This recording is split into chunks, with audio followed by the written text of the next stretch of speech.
Before I dive into my talk, a bit of intro. I'm a threat researcher at Cisco Talos, and before that, I've worked as a digital forensic investigator, and I was doing cyber incident response and work with financial institutions and consulting, and I'm based in Singapore. As we all know or heard about a saying that money makes cyber criminal world go round. So in today's world, I would say cryptocurrencies make cyber criminal world go round. And cryptocurrencies has become a main choice or a popular choice for cyber criminals. And this is because of some of its attracting features. And some of those which I would like to share are its anonymity. Although these transactions related to cryptocurrencies are registered in the public ledger called blockchain, as we all know, but to know the identity behind those transactions needs more information. And this type of anonymity is much more liked by these cyber criminals to do their illicit activities. And nextly, it's irreversibility of transactions. As we all know, generally, once the transaction is registered in blockchain, that are irreversible. And this is helping cyber criminals to avoid a sort of chargebacks or any disputes. And with the lack of central authority, cryptocurrencies are decentralized, as we know. And without that, it is helpful for these cyber criminals to leverage on that for various activities. And then global accessibility. So globally accessible, which is that can be accessible from anywhere across the world and transacted. And also, we are constantly seeing there are various ways that these cyber criminals are abusing these cryptocurrencies. And some of those are to start with phishing and scam, that they send phishing emails on the social media, they send some messages with the lured information, making the users to share their cryptocurrency wallet keys or the wallet secrets. And we have seen exchange hacks, means cryptocurrency exchange, where in which they do the transactions and store all their digital assets. And if these attackers successful in getting access to those cryptocurrency exchanges, and it leads them to steal large amount of cryptocurrencies from those exchanges. And then we have seen using malwares and ransomwares. Malwares, they have different types like stealers or miners and rats. Most of them target the crypto wallets and steal the cryptocurrencies. And then we have seen some investment frauds, as in they publish some fraudulent investment campaigns and picks up some unsuspecting victims or unsuspecting lures and make them to invest a huge amount of cryptocurrencies, and they use that investment to pay to another investor with gains for some minimum people or minimum victims. And then we have seen money laundering cases, wherein which they are using the stolen crypto funds or the stolen funds or illegally gained funds to convert into cryptocurrency and layer that into different crypto wallets so that they can obfuscate the money trails. And then we know the crypto jacking using miners. They will target user systems or the phone or the smartphone devices and hijack its processing capability or with the GPU capability to mine the crypto wallets and exfiltrate that to their wallets. And lastly, darknet marketplaces, wherein which starting from selling drugs or arms or stolen data or malwares. Everywhere, this cryptocurrency is the preferred payment methodology which they are using. So in this talk today, I would like to focus more on malware and ransomware.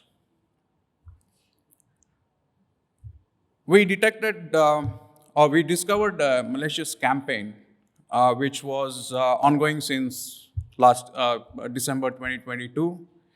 And in this campaign, the attacker was deploying a ransomware called Mortal Kombat and another Clipper malware called Laplace Clipper. So these two payloads, he was using it in the same campaign. In one instance, it was Mortal Kombat, and in another instance, it was Laplace Clipper malware. And they were targeting individuals, small businesses, as well as large organizations aiming to steal cryptocurrencies. And about the victimology, I would say the attacks were predominant in the United States, with the minimum or fewer infections were seen in the UK, then Turkey and Philippines. And to take a quick look at the attack summary of this campaign, where it started with a phishing email with a malicious attachment, and that had some bad loader executable which connected to an attacker-controlled hosting server or the hosting site and downloaded a zip archive which was unzipped on the fly and resulted in implanting ransomware or the Laplace Clipper. And the Laplace Clipper, again, it communicated to the C2 and ended with a fraudulent transaction. So now let's see or take a closer look at each component of this attack chain. So we talked about its initial vector was a phishing email. And the attacker used a cryptocurrency themed lure where they impersonated coin payments, which is a digital payment gateway. And the lure information in the phishing emails were related to some transaction failures with a transaction ID. And it had a malicious attachment with a zip archive. And the name of the attachment file name resembled to the transaction ID which was in the email body, making the user or to entice them to believe it as a legitimate and open the attachment archive and open its content and view. So when, in a case when the user opens the contents of the malicious archive, which is a malicious bat loader, and this bat loader had lol bins configured with the bits admin, as well as you can see the C script they have used. And using bits admin, the attacker connected to one of the attacker controlled server and downloaded the zip file. And at the same time, with the encrypted Visual Basic script, it drops the VB script on the victim's machine. And then using C script, they execute the VB script to unzip the downloaded zip archive file from the attacker control server. And using the Windows start command, it runs that downloaded zip file, which contained an executable as a process. So we saw two instances I mentioned. One of the bat loader resulted in implanting Mortal Kombat ransomware, and another instance of bat loader implanted Laplace Clipper malware. So let's see some aspects about Mortal Kombat ransomware. So Mortal Kombat, it's a novel ransomware, and it was discovered by researchers in Jan 2023. And some of its functionality, that it has a capability to do timestamping for the files which was downloaded from the attacker server when it started executing. And then it decrypts some of the encrypted data from the resource section to generate the list of file extension that it is going to target in the next stage of its encryption process. And then it also establishes persistence in the run registry key, storing the absolute path of the ransomware executable. And also they have configured the default icon and shell open registry key with the icon that they want to have for all the encrypted files on the victim's machine when the encryption process is completed. And also on the encryption standpoint, it discovers all the files and folders on the victim's machine, and also maps also looks into the mapped logical drive, or which is mapped the remote drives, and look for the files and folders on those drives, and it enumerates them and it does the encryption. And the types of file, there is a huge list of file extensions that they target, and mainly they look for system files, application files, database files, backups, and virtual machine files as well. And also, I did mention the run registry key that they are establishing persistence. They create a specific registry key with a name called alchmeter. And we need this name at the later stage of the presentation. So, along with these features, apart from encryption, it is also having some of the destructive features that are, it removes applications and folders from the Windows startup, and then it also disables Windows run applications. Then it deletes root registry key of the installed application, and also it corrupts the deleted files in the recycle bin folders and changes the file types and names, making the file recovery a bit more challenging for the forensic analysts. And the encrypted file extension is not similar to some of the other malwares with a short extension. Here they're using a huge text for the encrypted file extension. As you see that, remember you got only 24 hours. So this message, they have put it as a file extension.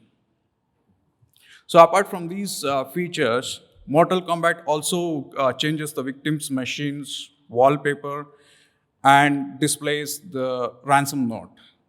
So the victim's machine wallpaper look like this, and it is more certain with the, or more certainly resembles the Mortal Kombat franchisee of games and movies, what they have. They have picked this, but we don't have any idea like why the attacker behind this have chosen this theme. And the ransom note is a kind of standard one, but they have used QTalks for their communication, and they have shared a QTalks ID as well as their email ID for them to communicate with the victims for the negotiation. So while we were researching on this and analyzing these samples, certain things stood out for us, especially a hard-coded class name string and the registry key, which I mentioned earlier, called alchmeter.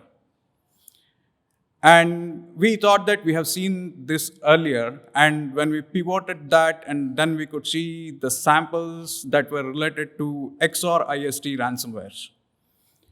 And then when we did the comparison of those binaries, we used bindiff, and we could see lots of matching with the functions calls and function hashes, as well as we did took a look at, we did a manual look into the code or the assemblies with this Mortal Kombat ransomware and then XOR IST ransomware variant, which we saw when we tried to pivot.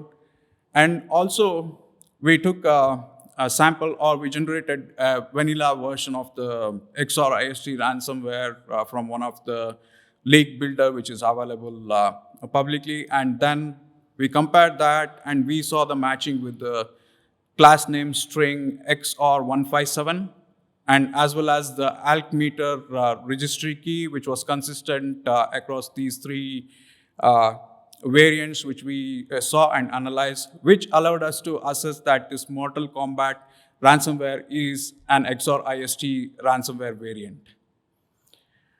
So now with the Mortal Kombat ransomware, now let's take a look at Laplace Clipper malware. Laplace Clipper is a relatively new clipboard stealer malware. And this is the sample which we identified was written and compiled in Go language. And this is publicly available for a cheaper price. And also, we have seen that the developer of this Laplace Clipper malwares are active in producing new variants. So I mentioned that it's publicly available. And this is one of the template of the Laplace Clipper, which we saw during our analysis.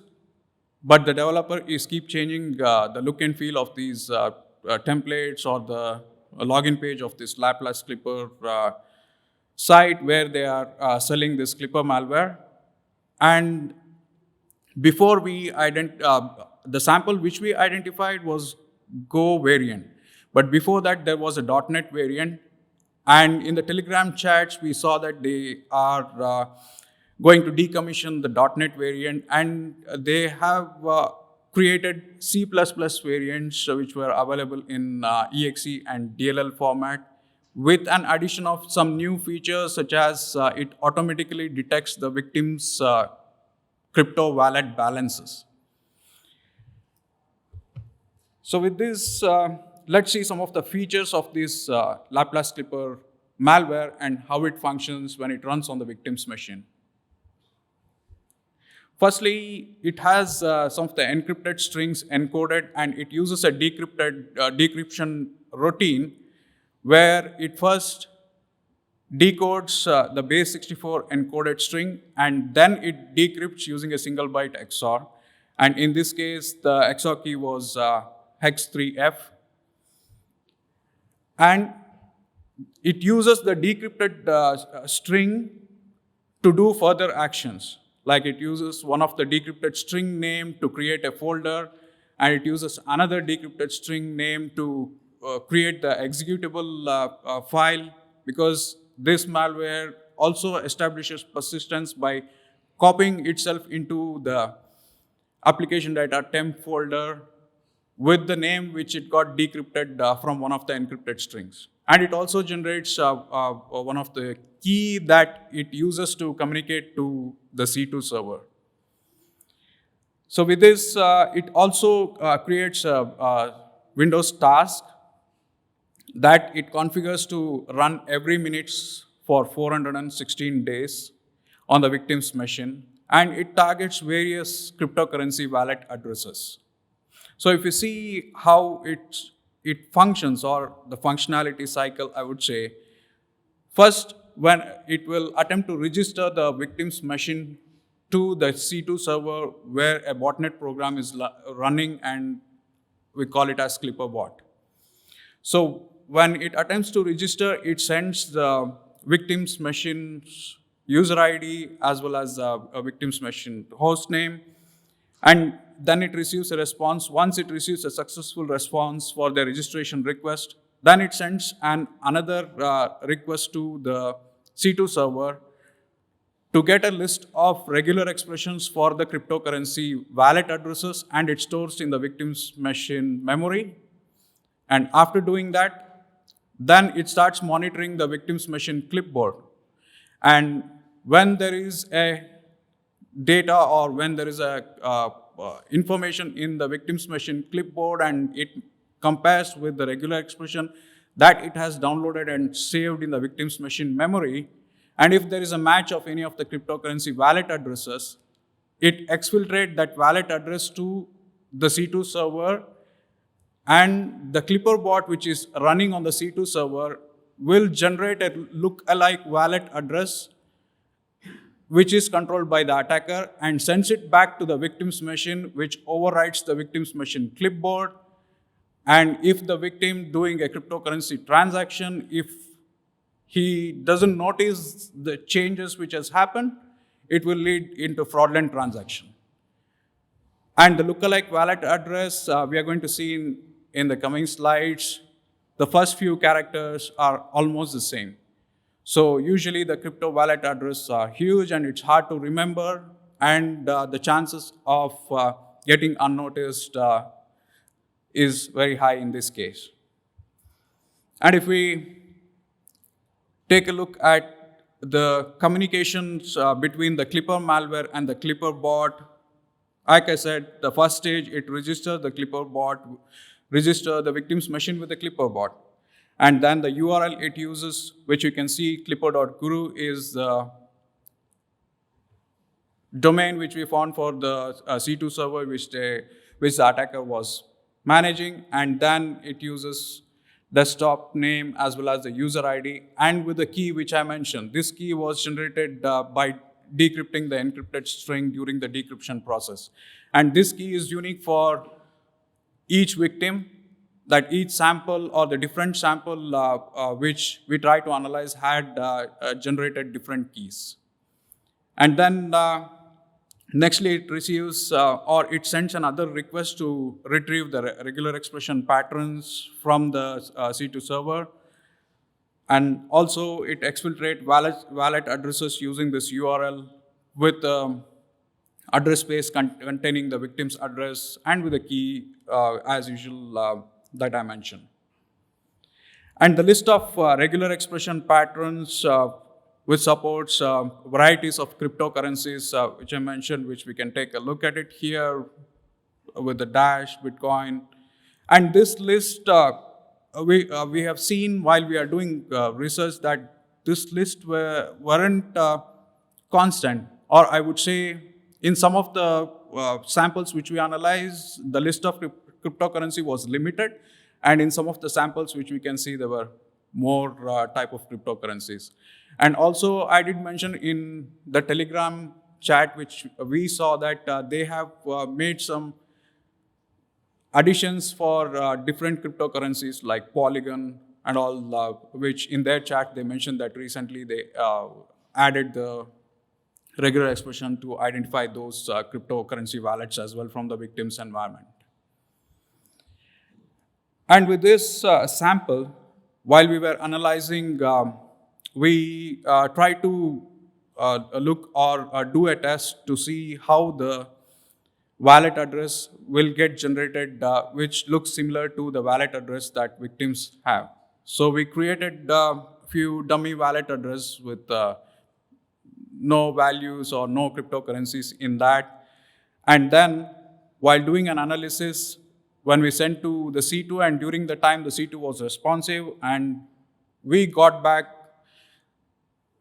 almost lookalike wallet addresses back to our analysis environment.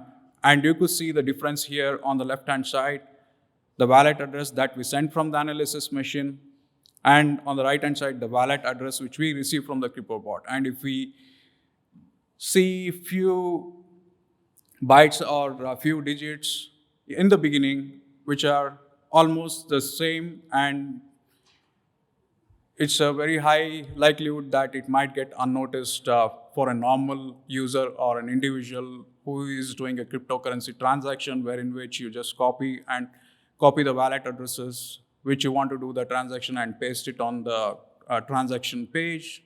And if you don't focus on that or don't notice those changes, you may end up, or the victims may end up in losing their cryptocurrencies.